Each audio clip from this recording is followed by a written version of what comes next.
خان صاحب سلام علیکم. وعلیکم السلام. داسې پیښلې خوله دې وروړه، څه ولدارغ یې؟ شکر ده خان صاحب. مارکیټ ته داسې لوړم ول ته نه وي. امر خدمت ښیه، څه مشکل شی څه وزرې دو خان صاحب ژمه ده ولاکه کور کې هېڅ شی وي لرګیان نشته وړا نشته بورا نشته هېڅ شی ولاکه وي مو چې له کوماک دې سره کړه وه و سړی امي خو کوماک هر چا سره کې ویلې وي نه کې کوماک به ویل نه کې څومره څه په کور دي چې څومره در لورېږي خان صاحب داسې وکړه داسې چې دغه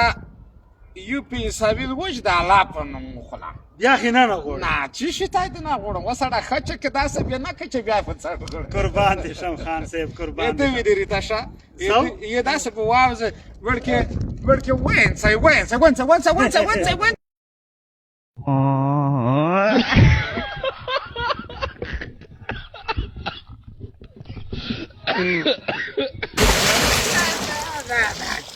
او خان صاحب 520 د ورکو دغه ونه د بوټه باندې ور وچول دا ویلې وسړی ته څه نه پېږوي خیرونه متال کړی چې ښه وکایې بېرته یې وچوه